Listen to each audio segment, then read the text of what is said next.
Well, the city of Tshwane has faced a series of leadership challenges in recent years, with the mayors coming and going. Last October, Dr. Nasiphi Moya was elected the mayor after Celia Spring faced a motion of no confidence. Moya set out 6 key priorities for her first 100 days in office, including financial stability, equitable basic service delivery, and bylaw enforcement.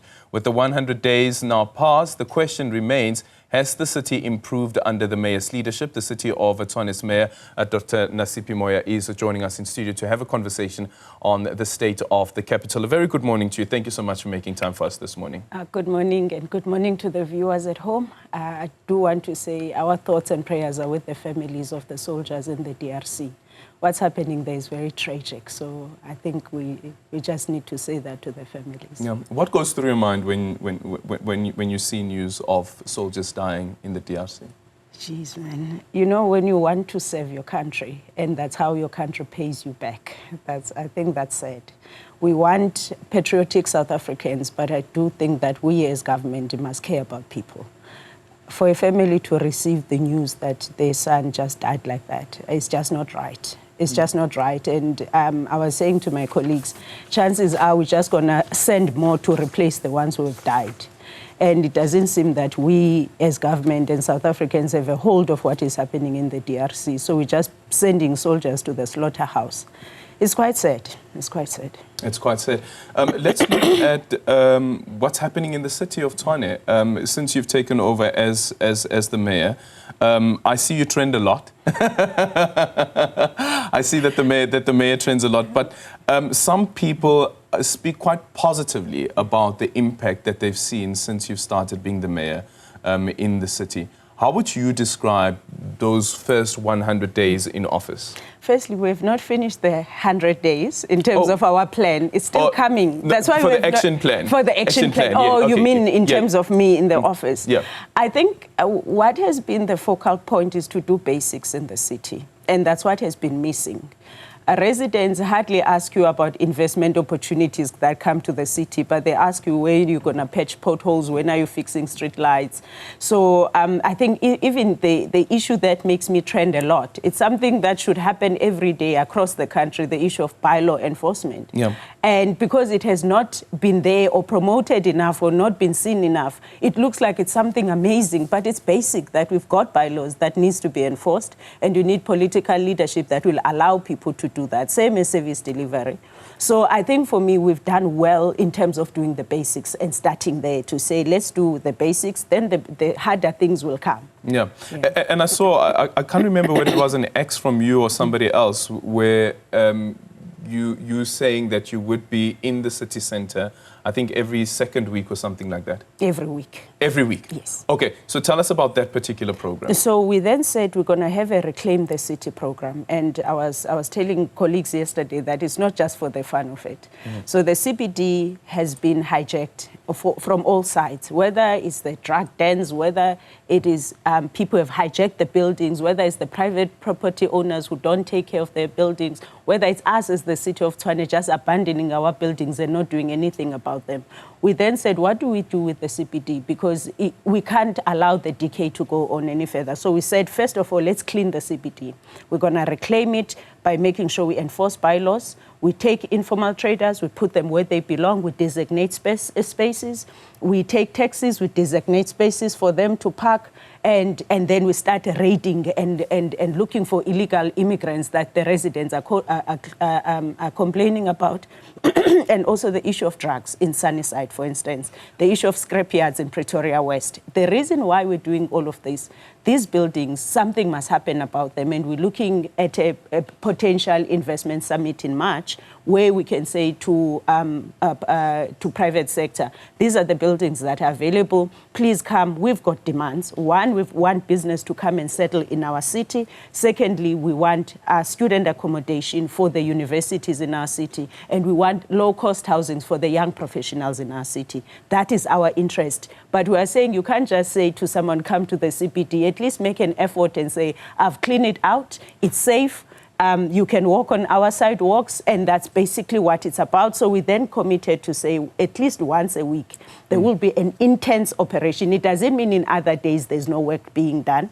So we did the other weekend, we joined it as political executive. We did Sunnyside last week, and we joined it. And I said to the colleagues, we need to hand this back over to you. This is not a political program. This is an administrative program that the TMPD must lead. And so yesterday they were in the CPD without us, because that was our interest, that are these operations sustainable? Can they happen without us and be done well? So yesterday we then met the other target as well. So next week we're going to continue with the CPD, among other areas that we are. So the MMC for Corporate and Shared Services, Kulufelo Mohodi, recently, I think it was yesterday, spoke about the Bad Buildings Committee that has been established. How exactly does it work, and what is it that you're trying to fix here with this committee? So with that committee, when I appointed her, she's going to be assisted by MMC for Economic Development, MMC for Housing and Human Settlements, and MMC for Community Safety. The first thing they need to do is to get us a database of the buildings that are in the inner city. And they need to tell us how are they zoned, who owns them, how are they used currently. So they need to do that work. And in terms of their terms of reference, is to say also meet the stakeholders like the private property owners and bring a report to us within 2 months, where you can tell us what is the state of our CPD, so that when we prepare for the summit, we know exactly what we are looking for and what is it that we are putting out there to the private sector. Currently, do you know how many buildings are hijacked in the city? No. And that's the work that they are doing. Yeah. Yes. But is it having an impact on the city, and what sort of impact is that having on the city, especially speaking now about the hijacked buildings? So hijacked buildings, they are connecting illegally to our infrastructure. For them to have water and electricity, they have bypassed our meters, and they are using our buildings in a way they're not supposed to. So a building that is zoned for residential, typically you'd find, like we did in Navy House, where the first 2 floors of a residential building are just saloons that have been there since 2000. The one lady from, I think she was from Rwanda, says, but I've been operating here since 2000. So that's typically what you would find there. There was another flat that we visited, where it's the same thing. The first 2 floors or 3 floors is the hair salons, and then you start. And of course, that's a breach of our bylaws. So typically, that's what the chaos that you would find there. But also they harbor illegal immigrants. And we've seen it with every visit that we make to a building, where we ask the manager, the property manager there, so show us a list of your tenants. Yeah. And they would say, so we'll ask, this one, we just got them from Unit 7. Which paperwork did you use when you were signing a contract that showed them that they were legal in the country? And that's the problem, that property owners are making money, and one, they don't maintain the building. Secondly, they are breaking the laws of the Republic. So there's the illegal electricity connection, then there's the illegal water connection as well.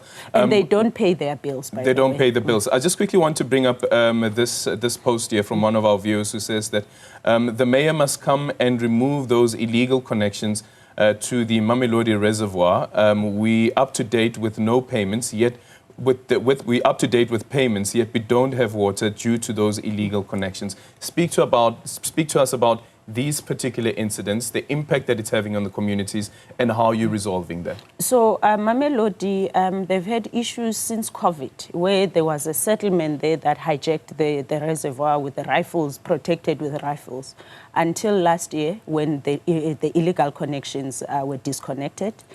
After getting disconnected, the teams just could not find out what was the issue, because now the reticulation, I think because of the long-term illegal connections, they tampered with the infrastructure. The reticulation then had an issue. We then started zoning into this because we had quite a number of reservoirs that we were focusing on. You will remember in November, we had a week where there was a water crisis in the city. And we started then to say, we're going to work through these reservoirs. And Mamelodi has gotten our attention now. On Monday, the team met. So the issue is no longer the illegal connections, it's the reticulation system. And we are looking as what is the problem. Rainwater is assisting us. the teams from the cities also, working with Rand Water to find out what is there. So now the issue that we are dealing with is in the reticulation system, but the illegal connections have been, the reservoir levels are very healthy. On I think Monday when I checked with the team, they said 64%, which is quite healthy. The question we are asking, whether there are water leaks in the system, and that's exactly what they are working on. I said to the team, we can't finish January without a proper answer on that before we move to the last reservoir that has been giving us problem, which is Bronkhorstspruit. Yep. Hammanskraal. Yeah. What's the update there? The update is that we are waiting for the second module. On the intervention. So I want to separate the two projects. On the intervention that is being implemented by Magalies Water, in terms of the schedule that we have, we should be launching the second module end of February. The Magalies Water and Department of Water and Sanitation has not indicated otherwise from that deadline, but it's something that we need to monitor. On the side of the Rooiwal wastewater treatment plant, the upgrade, we have moved the deadlines. We've advanced them. We're supposed to start with the second phase of the upgrade in September. We have DBSA have agreed that we can implement an acceleration plan, which they will start in March. So the project, the upgrade project, is going quite well. We're quite proud because 2 weeks ago we went there to not to launch, but to just make sure that phase 1A is done. Then we can move to 1B, and then next year June we should be done with the upgrades of phase 1 of Rooiwal wastewater treatment plant. What we'll start communicating now is the issue of the quality of effluent, because it's not only about the Hammanskraal water. There are farmers in Rooiwal that are affected. So that's now what we'll be focusing on, as well as making sure that we meet the deadline within the budget that we've got for the Rooiwal. But I think what we need to do now is just to monitor the issue of the module, so that by June next year, all those residents that are supposed to be supplied by Rooiwal wastewater treatment plant, that they would have clean water. Yep. And again, going back to the Hammanskraal issue, the question around accountability, and I know that the city had started a process in holding some of the employees accountable. But earlier this year, right at the beginning of the year, the Sowetan ran with an article that the so-called Saudi enablers have been unmasked, but they're back at work. That they were reinstated. What's your... Because you're shaking your head, so what's your take on this? They are not back at work. So what happened is that there was an order in December from the bargaining council that they must be back at work on the 20th of January, and they must, that the city is ordered to pay them 2 million rand inclusive, which would, I think, amount to 2 months' worth of salary for each of them. We looked at it. We then approached the senior council and said, I'm sure as an institution, because we want to protect the interest of the public here, we had, as the city, taken the case to when the disciplinary process concluded and said they were only guilty on one of the 4 charges. We took it to Labour Court. Then they got suspended. Then they approached the bargaining council. Then the bargaining council said, no, it was unfair to suspend them. We then said, no, we've got reasons why they were suspended. We don't think the bargaining council applied their mind in terms of the arguments that we've advanced. Approached senior council and said, if we challenge this, do we have prospects of winning? Senior council gave us reasons why we would win. We've got prospects of winning. We then challenged it again. We approached the Labour Court, and so it's back with Labour Court for review. In the meantime, they can't be back at work until the Labour Court pronounces on it. So, and you don't know when the decision of the Labour Court is expected? No, I know that they also have a backlog. Even the first one, where we were asking for the review of the disciplinary process. So we don't know. And the thing is that, but all of this, they're on suspension, but is on full pay. Yes. What does this mean for your coffers, that you have somebody who's suspended, who should be doing work, but of course, there's a disciplinary process that is going on, but the person is paid in full. That's what the law requires. Yes. But the impact that has on the services that are required by residents. Yeah, I mean, with our water and sanitation department, where the group head, the divisional head, And in terms of our energy department, the divisional head is suspended. Obviously, there's a vacuum of management, but we had to take a decision and say, we can't allow people who have caused so much harm in the system and to the communities to come back, because we don't know what agenda they have coming back now, because this thing has been going on. So we need to decide on it once and for all. But of course, it does have an impact, because now we must have people acting in these positions. You pay the full salary, and you still have to pay people for acting. Yeah. But yeah. So whilst they are not there, we speak about the impact that this is having on the city. But when do you get to the final decision around whether you fire them or not?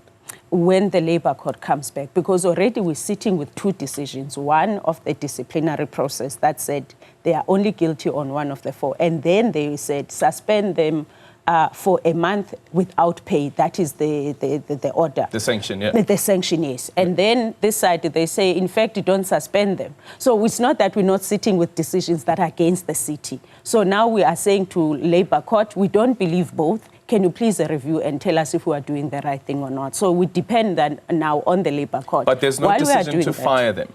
Not yet. No, not until the Labour Court say to us, fire them. The disciplinary process, for some reason, it was compromised. While all of this is happening, SIU makes a pronouncement and say the report is ready. We've referred this. We've been waiting for that report. I don't even know now what to say, because we've been waiting for the report. It has not reached the city. We hear there are criminal charges. People are speculating about the politicians involved, and we are just sitting eagerly, because if that report comes, it's also going to give us an indication whether we are on the right track or not with the Labour Court. Okay. And finally, the Auditor General's report, the 2 billion rand in irregular and wasteful expenditure.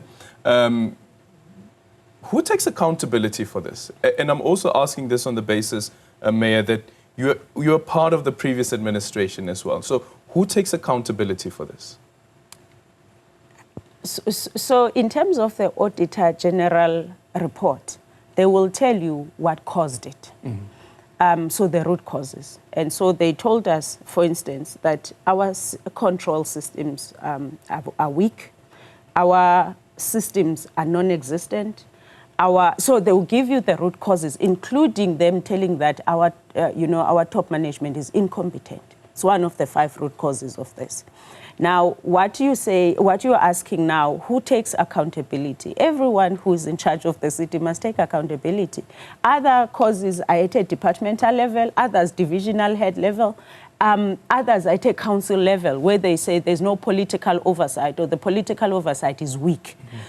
So all of us, we must then get into the AG, which is the work that started in December already, to say, even though it's not this financial year, but that other financial year, to say who must correct what. But what we are also saying with consequence management, that then answers your question, who did not perform their duties? So with wasteful expenditure, for instance, who will take accountability? And in fact, from here, I'm going to a consequence management committee meeting where we are looking at these things. But it's not one person, it's people that have been entrusted with the responsibilities, whether at a HOD level, whether the accounting officer, whether the executive mayor, whether the speaker. So all of those people have been entrusted with the responsibilities. They must take responsibility. But we must be able to say, for you as the executive mayor, this is where you failed. For you as an accounting officer, this is where you failed. But I will say this, the AG, the way the report is, it shows that the problems that are there didn't start the year in which the AG is reporting on. These are systematic issues that have been neglected over the years by the same people that we still have in the system now. And this is where, for me, the worry about this incompetency of management is an issue for me to say, how do we stop it? Because if it's happening, it's been coming all these years. I mean, this is the 4th year where the city hasn't had an unqualified audit. And so where does this stop? And we are saying, can we try and stop it now? And even with our performance reports now, we're starting to hold management accountable, where we say, you bring us a 60% performance, what will happen to you? What Yep. about the 40%? Can we hold you accountable? And are the contracts with the management tight enough for us as the political executive to hold them accountable? Because I said to the management when I had an opportunity to address them, if you can't do the work, please tell somebody so we can remove you. Because this thing, I mean, AG said to us, City of Tshwane is causing harm to residents. It's in the AG report. And I'm saying, why is no one moved by this? So all of everything that we are doing now, including when you hear that there are senior managers that are leaving the city, understand it's because we must choose the residents at some point. And we are choosing to do it now. Okay, I was going to ask you about your relationship with the Speaker. How's that? It's going well. It's going well. Yes. Even though there's that court action. No, he must understand. But that is a principal issue, though. Because you're a speaker doesn't mean you must bulldoze the law. So we need a confirmation. So we must still go to court, confirm that, and then proceed. Thank you so much for your time. Dr. Nasiphi Moya is the mayor of the city of Tshwane, speaking to us about her first 100 days in office.